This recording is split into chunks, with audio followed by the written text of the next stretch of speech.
Morning everyone. आज हम पढ़ेंगे एक्वायर्ड इम्यूनिटी के बारे में। इससे पहले के लेक्चर में हमने इम्यूनिटी टॉपिक को कवर किया था। और इम्यूनिटी क्या होती है, तो इम्यूनिटी के द्वारा हमें रोगों से लड़ने की क्षमता प्रदान की जाती है। अब इम्यूनिटी को हम दो भागों में डिवाइड करते हैं, इन्नेट इम्यूनिटी और एक्वायर्ड इम्यूनिटी। इन्नेट इम्यूनिटी क्या करती है कि हर एक पैथोजन के खिलाफ वो समान रूप से लड़ाई करती है, ठीक है। और जो एक्वायर्ड इम्यूनिटी होती है ये स्पेसिफिक होती है, ये स्पेसिफिक पैथोजन के खिलाफ स्पेसिफिक रूप से एंटीबॉडीज़ का निर्माण करती है, ठीक। जैसे कि आपके अभी सिलेबस में काफ़ी सारे सब्जेक्ट्स हैं, फिजिक्स है, केमिस्ट्री है, बायो है, हिंदी है, इंग्लिश है। तो आप क्या करते हो, आप अगर सभी सब्जेक्ट को आप समान रूप से पढ़ाई कर रहे हो, आप समान रूप से आप उसको पढ़ रहे हो, तो क्या है, एक तरह से आप एक इन्नेट इम्यूनिटी अपने हर सब्जेक्ट्स को आप प्रदान कर रहे हो। लेकिन ऐसा होता नहीं है। हम क्या करते हैं, जो सब्जेक्ट हमको थोड़ा सा टफ लगता है उसके पीछे हम थोड़ा सा ज़्यादा ध्यान देते हैं, उसको लेकर हम थोड़ा सा ज़्यादा परेशान रहते हैं। तो हम एक तरह से एक्वायर्ड इम्यूनिटी के कॉन्सेप्ट को फॉलो करते हैं। ये भी इस तरह से कि स्पेसिफिक होता है।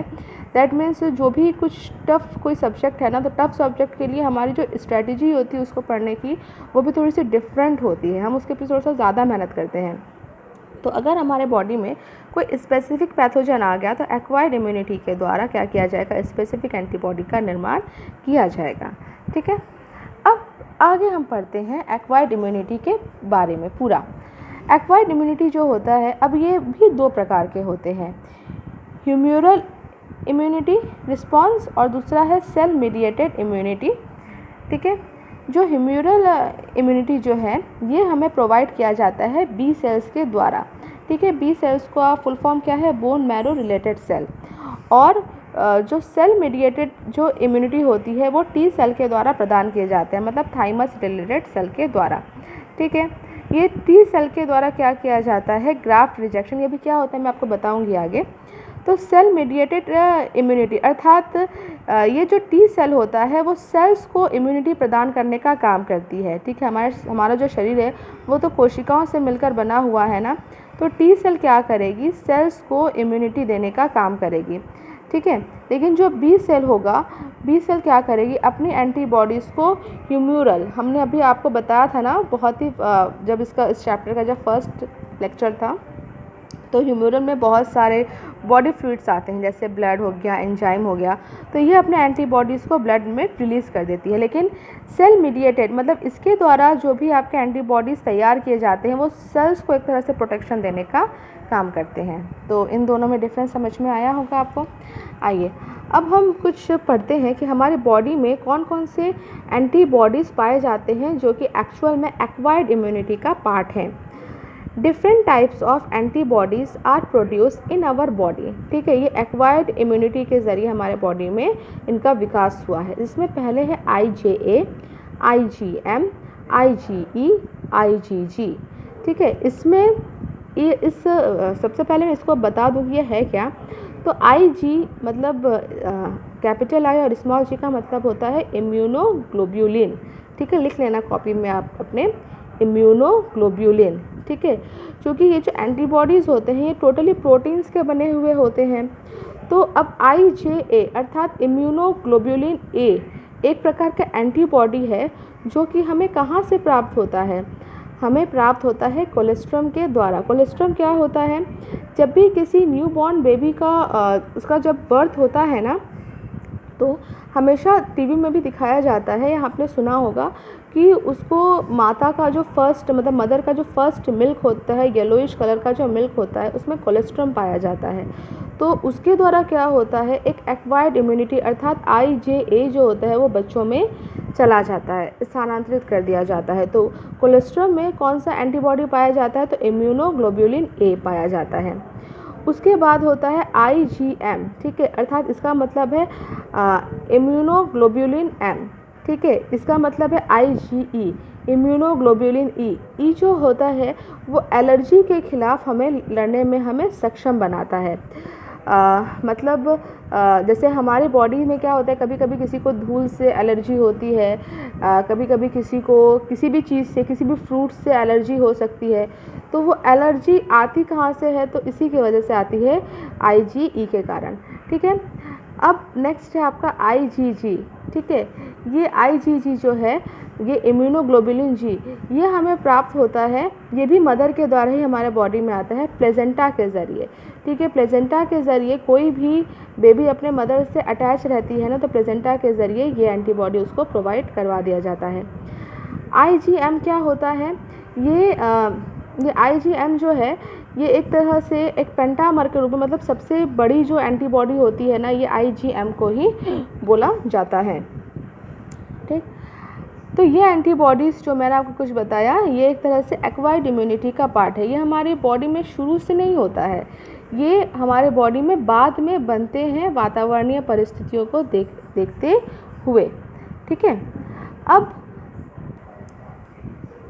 अभी जो मैंने आपको जितने भी एंटीबॉडीज़ के बारे में बताया, ये सारे जो एंटीबॉडीज़ होती हैं ये रक्त में पाई जाती हैं, इसीलिए इसको ह्यूमरल इम्यूनिटी या इम्यून रिस्पॉन्स कहा जाता है।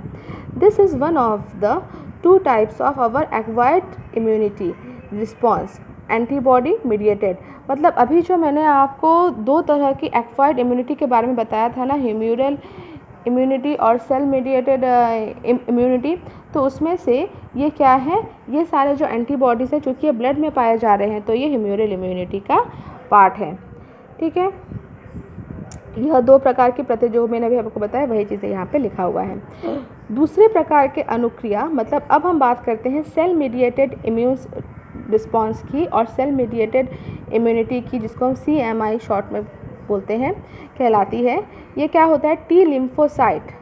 ब्लड के बारे में अगर मैं आपको बताऊं, तो जो लिम्फोसाइट्स होते हैं, जो कि A ग्रैन्युलोसाइट का पार्ट होते हैं, ये 2 भागों में उनको विभाजित किया जा सकता है, B फॉर्म और T फॉर्म में। B फॉर्म जो होते हैं वो ह्यूमरल इम्यूनिटी को प्रदान करते हैं, और T फॉर्म जो होते हैं वो सेल मीडिएटेड इम्यूनिटी को प्रदान करते हैं। ठीक है, तो जो T लिम्फोसाइट है, ये सेल मीडिएटेड इम्यूनिटी का माध्यम बनते हैं। जब हार्ट, आई, लीवर, किडनी जैसे अंग संतोषजनक रूप से काम करना बंद कर देते हैं, आपने देखा होगा बहुत सारे ऐसे व्यक्ति होते हैं जिनमें ट्रांसप्लांट किया जाता है। तो ट्रांसप्लांट में क्या किया जाता है, किसी दूसरे व्यक्ति का हृदय लेकर, मान लो हमको हार्ट ट्रांसप्लांट करना है, तो किसी दूसरे व्यक्ति का हार्ट लेके जिसको भी मतलब जिस व्यक्ति में लगाना है उसमें हम उसको लगा देते हैं। लेकिन किसी भी दूसरे व्यक्ति से लिया गया अंग, ठीक है, किसी भी व्यक्ति के लिए एक फॉरेन पार्टिकल की तरह काम करता है।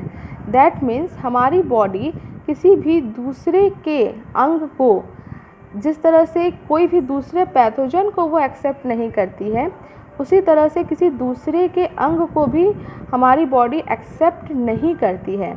और ऐसा क्यों होता है? ऐसा इस सेल मीडिएटेड इम्यूनिटी के कारण ही होता है। ठीक है, किसी दूसरे के अंग को वो मतलब उसको वो अस्वीकार वो करने लगती है। आगे पढ़ते हैं इसके बारे में। जब हार्ट, आई तथा लीवर, किडनी जैसे अंग संतोषजनक रूप से काम करना बंद कर देते हैं, तो एकमात्र उपचार प्रतिरोपण, ट्रांसप्लांटेशन होता है। मतलब ट्रांसप्लांटेशन का मतलब क्या होता है? किसी एक व्यक्ति का कोई अंग लेकर दूसरे व्यक्ति में लगा देना, जिससे रोगी सामान्य जीवन जी सके। Then a search begin to find a suitable person. तब एक सुटेबल पर्सन की सर्च स्टार्ट हो जाती है। सुटेबल पर्सन मतलब किस व्यक्ति का हम हार्ट, आई या लीवर, किडनी लेके किसी दूसरे में लगाएं। तो सबसे पहला, आप कहीं पे इसको नोट भी करते चलना, सबसे पहला जो सुटेबल व्यक्ति होता है वो होता है ट्विंस। हमेशा ध्यान रखा जाता है कि अगर कोई ट्विंस है, मतलब अगर उसका कोई ट्विंस मौजूद है, अगर उसका कोई जुड़वा भाई बहन है, तो उसका कोई एक अंग लेके, मान लो किडनी लगाना, तो अगर रोगी व्यक्ति को किडनी की आवश्यकता है और रोगी व्यक्ति का कोई ट्विंस है, अर्थात कोई जुड़वा बहन या भाई है, तो उसका अंग लेके हम उसको लगा देते हैं, मतलब उसकी किडनी लेके हम रोगी वाले व्यक्ति को लगा देंगे।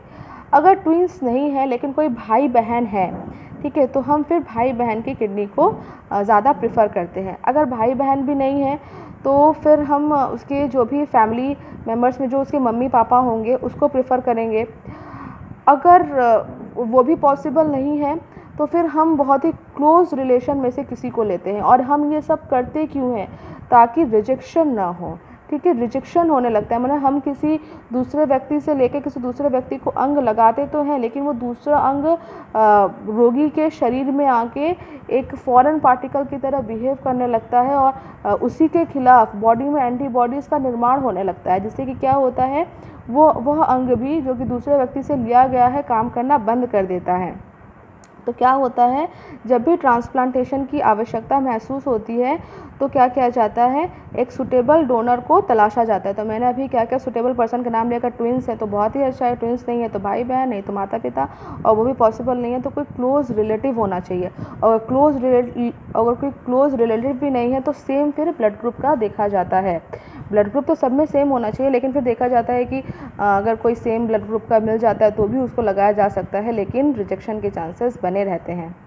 किसी भी स्रोत, पशु, अन्य प्राइमेट या किसी भी मानव का निरोग मतलब ग्राफ्ट नहीं लगाया जा सकता, क्योंकि वे देर सबेर नकार दिए जाएंगे। मतलब हम किसी भी व्यक्ति का किडनी तो पशु में भी पाया जाता है, कुत्ते बिल्ली में भी पाया जाता है। कुत्ते बिल्ली का किडनी लेके हम मनुष्य में तो लगा नहीं सकते, ठीक है ना। क्योंकि ग्राफ्ट ट्रांसप्लांट लेने से पहले tissue matching, blood group matching are essential. मतलब कोई भी ग्राफ्ट या कोई भी ट्रांसप्लांट अंग लेने से पहले बहुत सारे काम किए जाते हैं। मतलब टिश्यू को मैच करवाया जाता है, ब्लड ग्रुप मैचिंग का काम करवाया जाता है, और ये सब एसेंशियल प्रोसेस होता है। इसके बाद भी रोगी को अपने शेष जीवन भर इम्यूनोसप्रेसिव, मतलब हमारे इम्यून सिस्टम को जो सप्रेस कर दे, ठीक है, हमारे इम्यून सिस्टम को जो दबा दे, वो सारे मेडिसिन को लेना पड़ता है, प्रतिरक्षा निरोधक दवाइयाँ लेनी पड़ती हैं। The body is able to differentiate, मतलब बॉडी जो होती है वो इसके सक्षम होती है कि वो विभेद कर सके सेल्फ एंड नॉन सेल्फ में, कि कौन सा हमारा अंग है और कौन सा किसी दूसरे व्यक्ति के से लिया गया कोई अंग है। And the cell mediated immune response is responsible for graft rejection.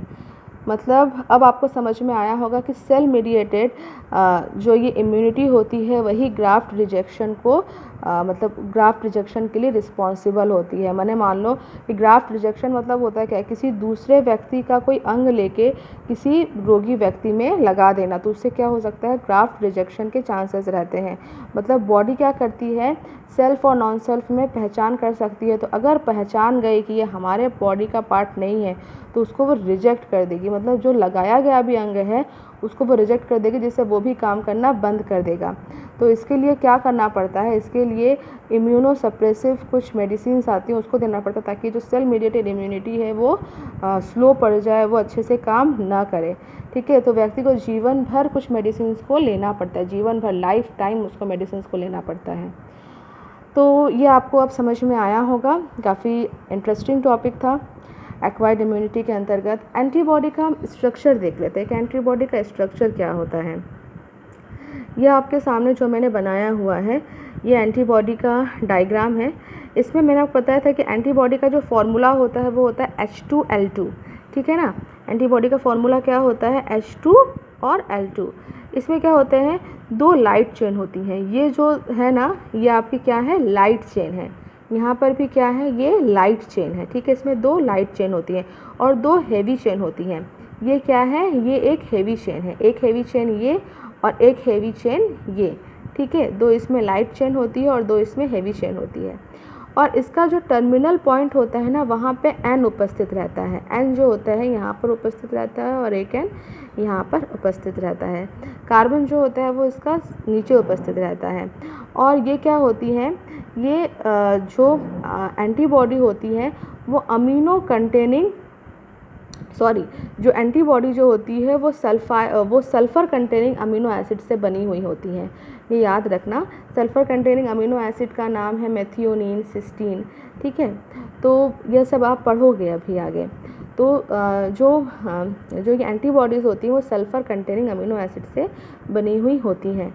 अब यहाँ पे देखो, यहाँ पे एक बीच में खाली जगह है, तो ये होता है एंटीजन बाइंडिंग साइट। ये होता है एंटीजन बाइंडिंग साइट, यहाँ भी दोनों ओर इसके मौजूद रहता है एंटीजन बाइंडिंग साइट। इसमें क्या होता है कि कोई भी अगर फॉरेन पैथोजन आ जाता है, मतलब कोई भी मान लो वायरस बैक्टीरिया कुछ भी हो, कुछ भी अगर आ जाता है तो वो इसी में फंस जाता है, यही इसी में क्या कर दिया जाता है, उसको दबा लिया जाता है और फिर यहाँ पे दबा के उसको मार डाला जाता है।